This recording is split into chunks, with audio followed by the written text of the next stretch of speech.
Camera is started. Yep, we're good. Ready to go? Yeah. Okay, so you were asking me about when I joined the fleet, and I joined my patrol squadron in Hawaii.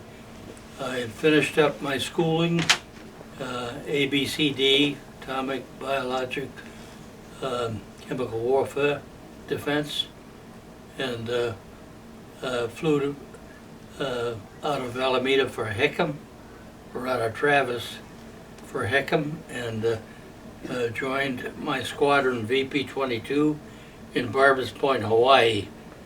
Yeah. And there, I got there just before Christmas.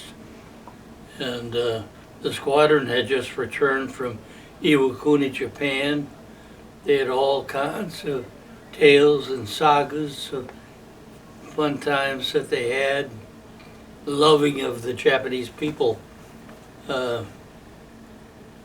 You know, the sayonara and all that stuff going on. So I got to know families. Most of them were married couples. A few of us bachelors. The bachelors moved into we called it a stake ranch, but it was a bachelor quarters. And where different people were going different ways. That's where I was living when I met Helen. That was down just, well, we lived in several places. We had a place above the St. Louis Heights, above the Kamehameha School. Just looking down on the Kamehameha School, you could see Hickam, the Air Force Base down below us. And three of us lived there. And then we had the deployment to the hardtack atomic tests. One of the highlights of that one was there was a pacifist group that was trying to interrupt the testing that was going on in Bikini and Inuitak and the aerial drop, Johnson Island. And so there was a ship that there's supposed to be no shipping in this area where they were doing the testing. And Minutes. the Phoenix. Where are they? Right there. They're a little faint. Oh, okay. The Phoenix was a ketch, a two-masted sailboat run by Captain Reynolds. He was a pacifist, and he had a crew of people that were in the middle of the atomic testing area, which were on hold till we found him and got them cleared out of that area. And I was in the crew flying as navigator, third pilot, on the flight that found the Phoenix. Yeah. So we gave coordinates to the Coast Guard. They went out, they took them, and when we got back, shortly after we got back to Kwajalein Island, they pulled in the Reynolds. I still have pictures of the Reynolds, of Reynolds and his crew, the Phoenix, from down there. But those were quiet times. That's all we did was patrols.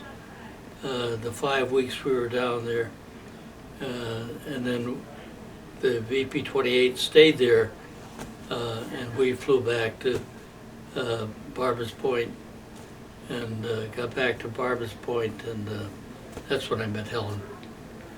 Yeah. So we finished up our training, and we were hosting Australian Navy aircraft group in a carrier that was coming into Melbourne, and I was flying with the captain's crew, and we were supposed to be doing 2 weeks of exercises in Australia, and the captain decided to turn it over to another crew because he didn't feel that the squadron was ready for deployment to Alaska that was scheduled for November. And so I missed out on my chance to go to Sydney. Oh, wow. But I heard stories. John Garland, whose crew went to Sydney, and he'd been on active duty from end of World War II, and he, in the early days of the occupation, they could fly any place they wanted in Europe, and in his deployment to Iwakuni, he said Hong Kong was the best place in the world, except for a long time, Sydney. That was even before they built the Opera House. Yeah. And anyway, we completed the deployment there, and we finished up our training, and I was checked out as second pilot, but still was the third pilot in crew 12, my crew, when we were deployed. And as I mentioned before, we were deployed to Alaska, and we were anti-submarine. Most of the submarine traffic of Soviet activities was mostly their countermeasures, tracking our radar. We were doing the same thing to them. And when we got a contact, then we did contacts, where we would fly. I mentioned earlier about what the tactics were. You'd be flying at about 1,500 feet, and if you got a contact, or you were directed to go to a place, when you got out to the location of the contact, you dropped down to 100 feet and started doing these Cuban 8s, and we had discharge smokes that we drop in the water, and you follow the smoke, and you could track the movement of the submarine, and you kept contact as long as you could. And we've kept contact more than 24 hours, and we'd have replacement crews coming in. Yeah. And I was on some of those contacts in the submarine work. Most of the flying we tracked the intelligence, gave all the shipping that was going through the shipping lanes. And if there were any strangers in there, then you were supposed to go down and photograph them and see where they were and where they were coming from, and try to identify what they were. That was a South Patrol. And then the rest of the patrols were all of them were out of ADAC. We'd fly the South Patrol flying on the way, and we'd land in ADAC, 1,700 miles south the chain. And then we would fly ECM patrols around the islands and up in the Bering Sea and along the Kamchatka Peninsula, and we'd fly back. A couple of episodes that did occur during that deployment. We were about 800 miles south of ADAC and lost an engine. And I'm the navigator, third pilot, so we're down in an area. Down there, we've got navigation. Once you got up on the Kamchatka, we had no navigation. Everything was when you could see the ocean underneath. You would take drifts and you do triangles, and you'd figure out where you were, and you'd navigate that way. But it was mostly dead reckoning navigation during those places. When we lost our engine, flying back, we had the two jets going, which normally used only for takeoff and then stand by for landing, because it's a difference between 1,000 feet a minute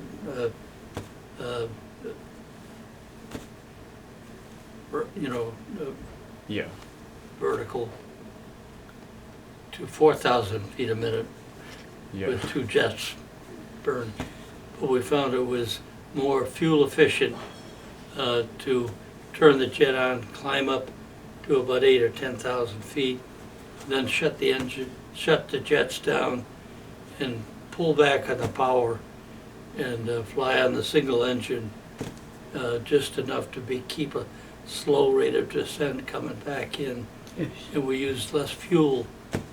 We didn't have separate jet fuel. It was just 115, 145 aerial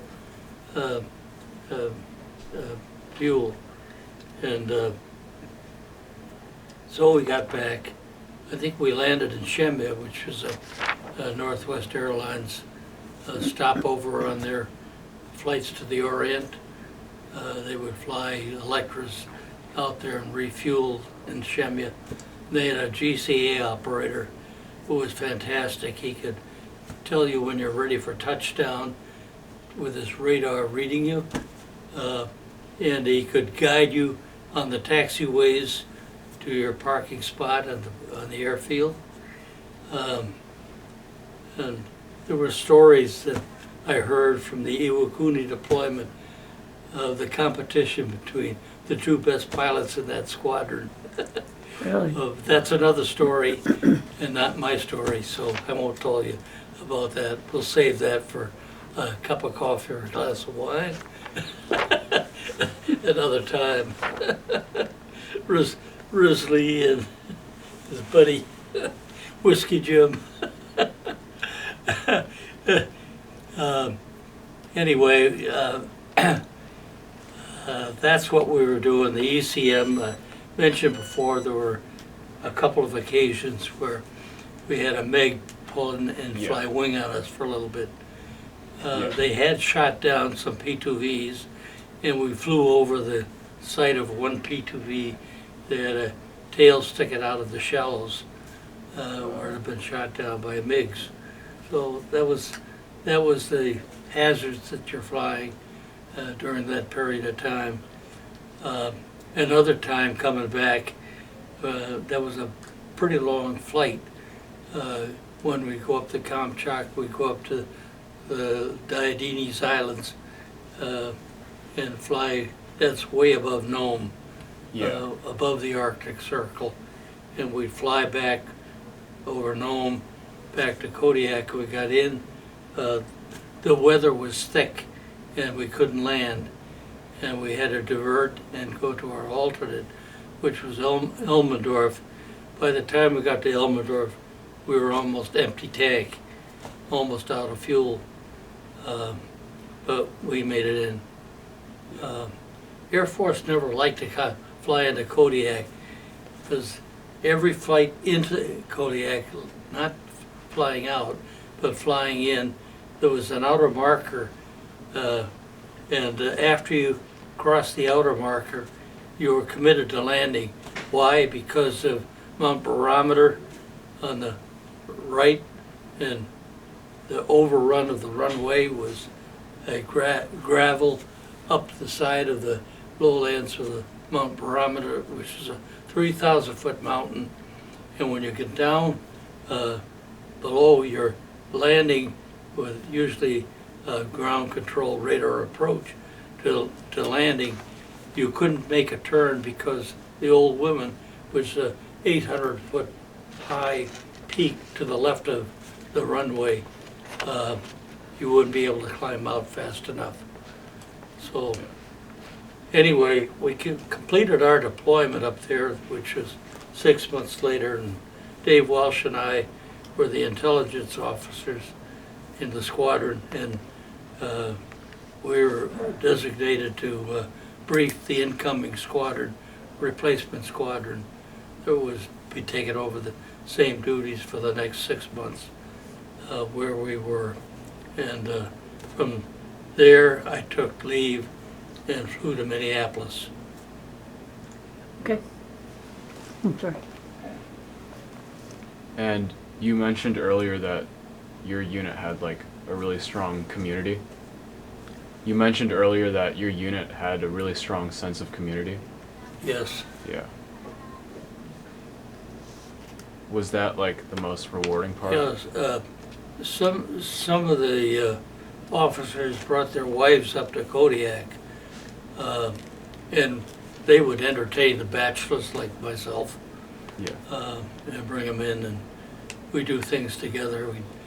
I remember going up, there was a group of people that were involved with a historical group that had been designated by the Smithsonian to do some archaeological investigation of a site, a 3,000-year-old site of native people on the north end of Kodiak Island.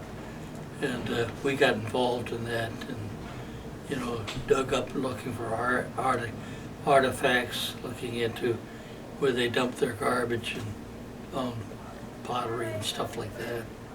Yeah. And we did that. That was kind of fun. The one exciting time had nothing to do with the architectural work that we were involved with, but was coming back from where we parked our Jeep, and we climbed over a fence. There was an old trapper cabin there, and we had to walk about a mile up to the site of the archaeological dig that was going on.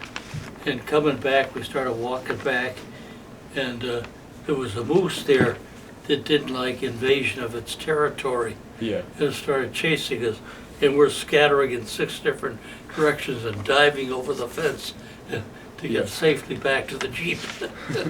So I remember that. But those are kind of, they're memory buttons Yeah. back in my memory box.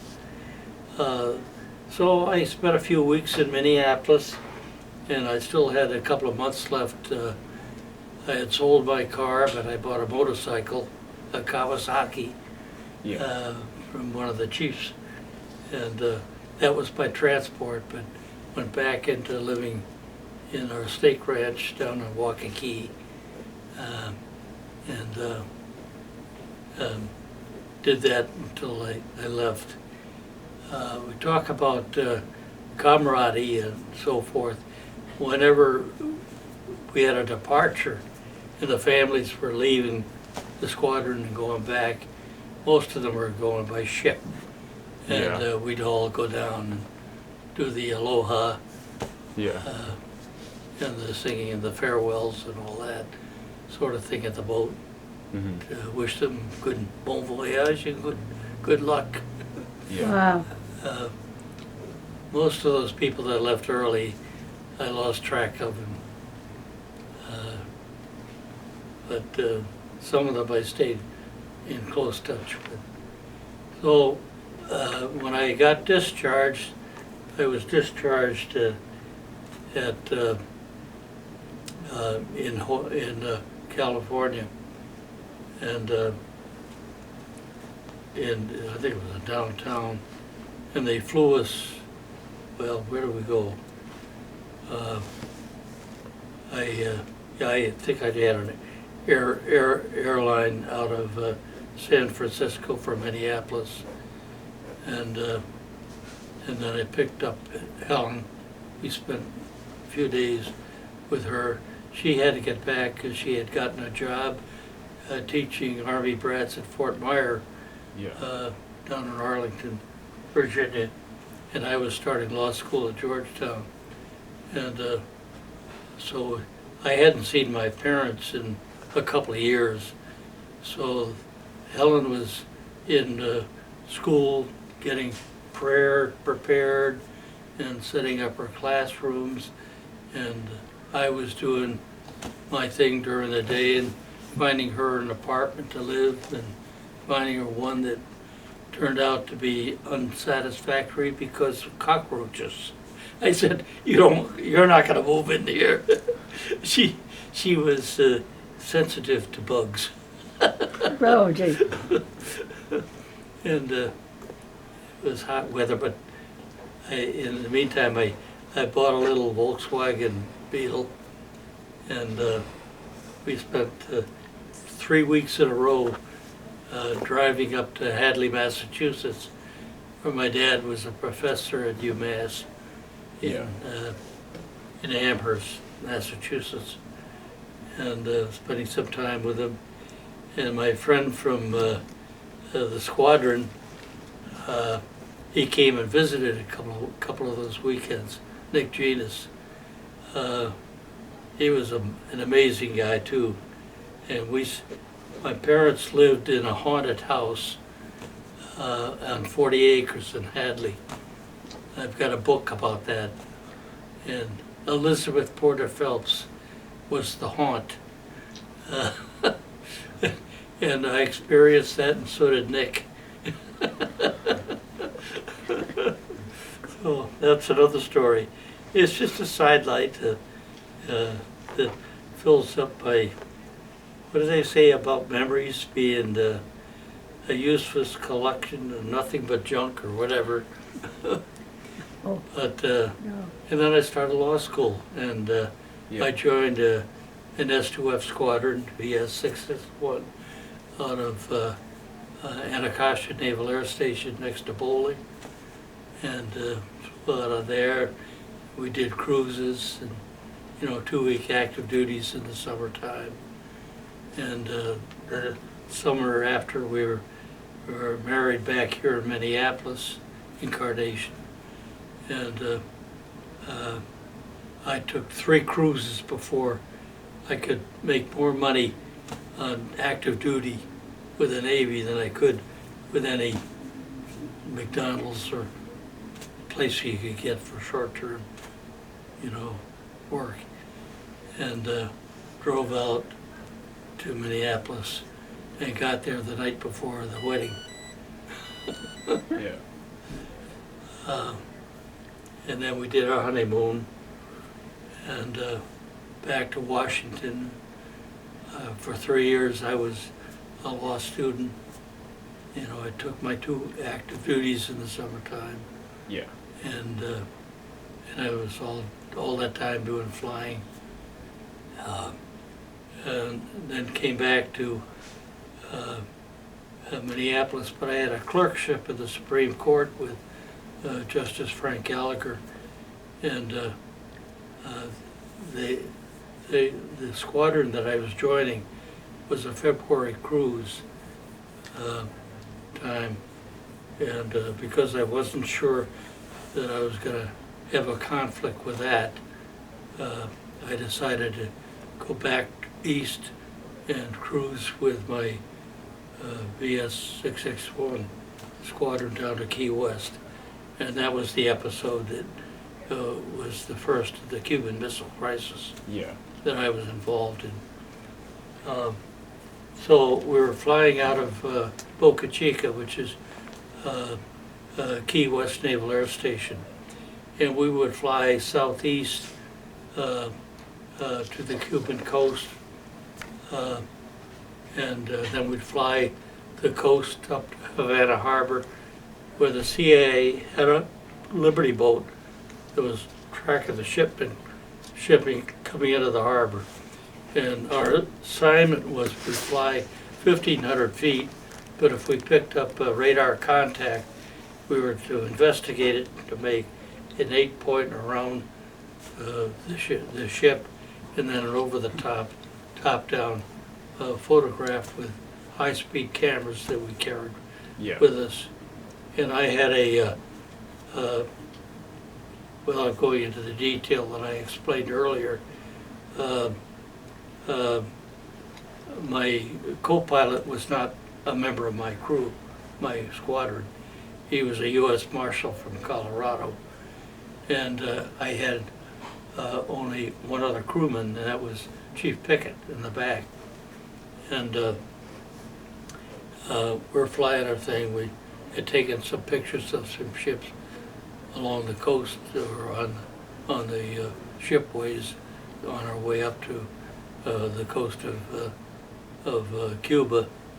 When we got there, we had been briefed on where they were installing the missiles.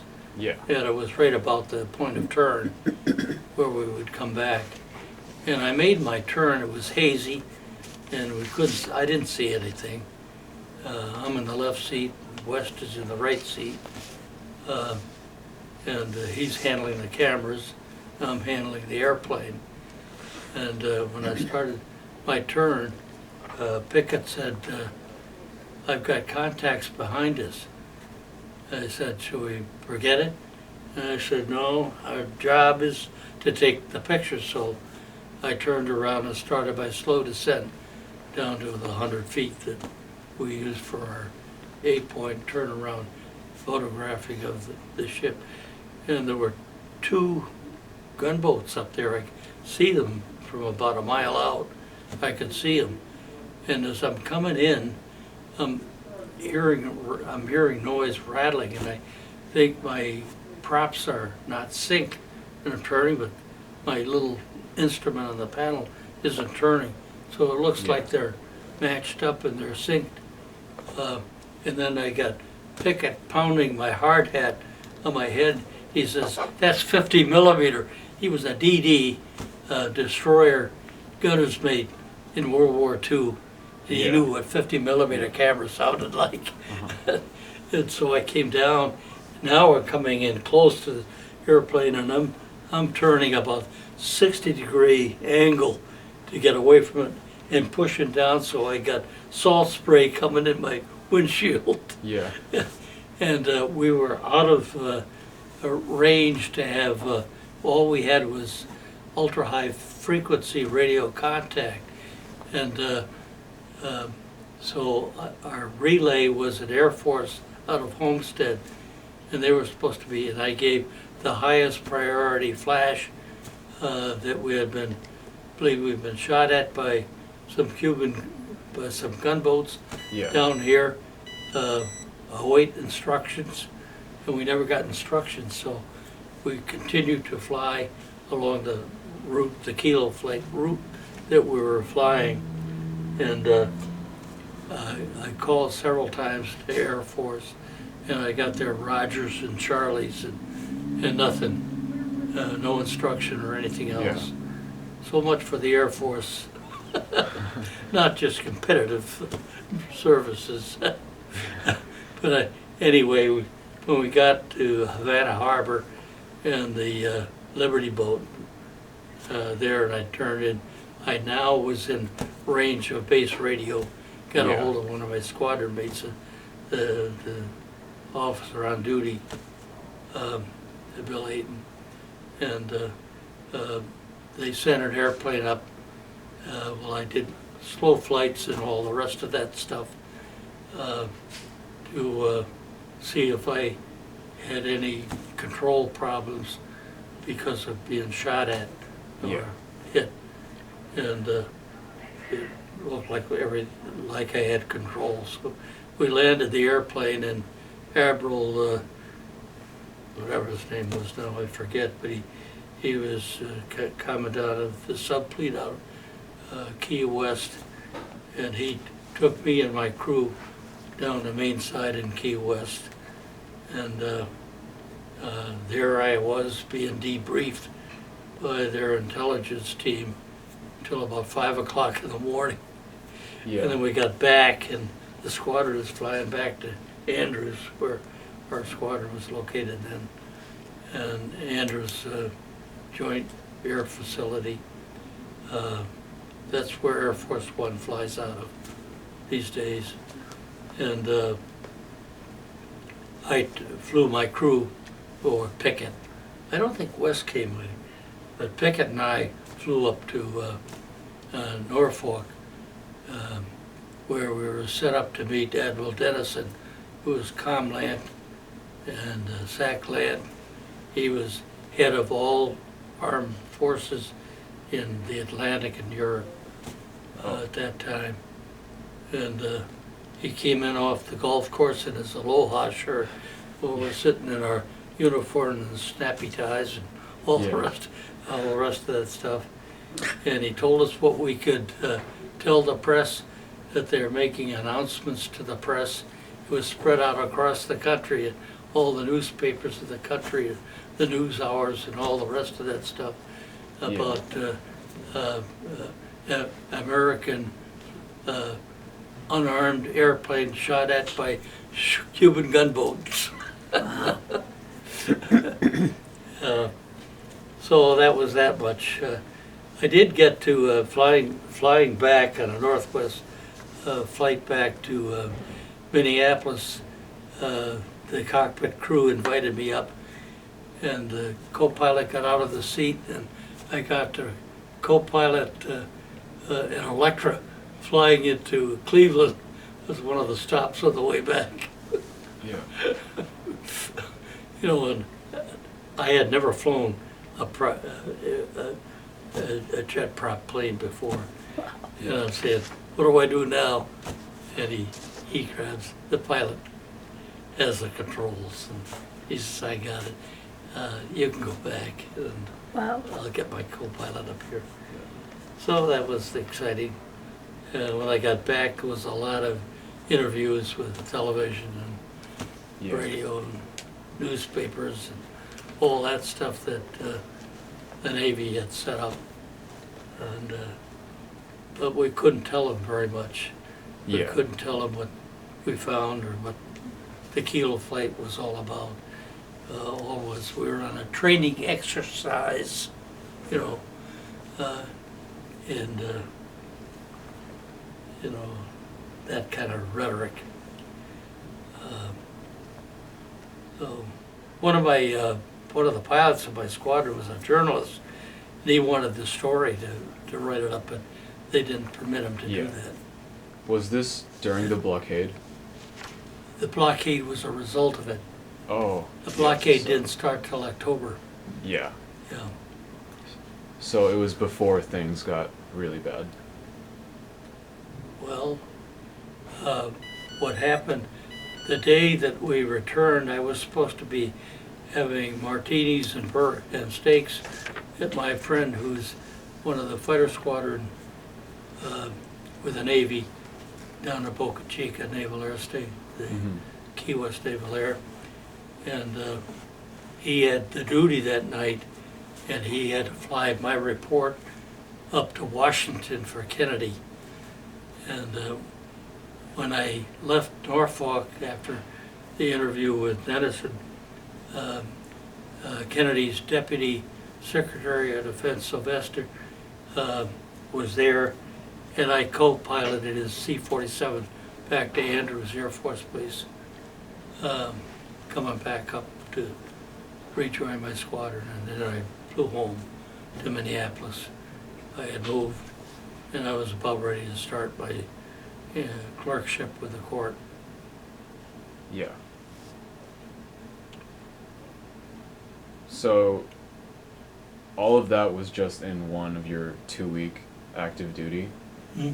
All of that was just in one of your 2-week active Yeah, duty well, I was in sessions? the active reserve, Yeah. commonly known as the Weekend Warriors. And so I was assigned to a patrol squadron flying VP-2 5Fs out of Minneapolis in our Naval Air Station out here, Mhm. Will Chamberlain out of the airfield out there. And I flew out of there for about another 10 years or so. Yeah. And eventually they closed the air station. I had a cruise to Rota, Spain, and we flew out of Minneapolis. We did a fuel stop in Argentia, Newfoundland, another fuel stop in the Azores, at an Air Force base in the Azores, and then we flew on to Rota, Spain, and we were there for 2 weeks of active duty. Mhm. And when we flew back, we landed in Glenview, down in Chicago. In the meantime, all of the squadrons had been moved to Glenview. The air station up here was closed except for some operational stuff that they had kept going. Yeah. And from then on, I started flying weekends. We would, first couple of times, letting the Marines in their boxcars fly us down there. They were independable. My TACO in my squadron had a Mooney, and so we started flying his Mooney down. And you know, I remember one time there were thunderstorms that we couldn't penetrate, and we landed someplace around Jamesville, Wisconsin, at an airfield, and I had to get up at 5 in the morning to be for a 7:30 muster down at Glenview. Yeah. And I had ops, I was the operations officer in the squadron at that time, and I was responsible for scheduling and all the other stuff that's going on. In the meantime, we're doing ASW training of our crews, and we're also transitioning to P3 Electras. That was the replacement of the P2V. And my friends back in Minneapolis, my lawyer bud, said, "Why are you still doing that?" He says, "Yeah, you're getting old enough. Why don't you join our JAG group?" So Yeah. I didn't change my designator right away because I was in the zone for selection for Commander 05, and I did get picked up and was promoted. And then I switched and joined the JAG squadron. And the last 5 years of my active duty was as a weekend reservist was with a judge advocate. So, what were some of the things you did as a JAG? Hmm? What were some of the things you did as a JAG? As a JAG, Yeah. well, I had the command, so I ran the meetings that we had. Yeah. I went to schools down at the JAG school down in Newport, Rhode Island. So we still had to do that and keep up. I took correspondence courses. I was very interested in oceanography and that sort of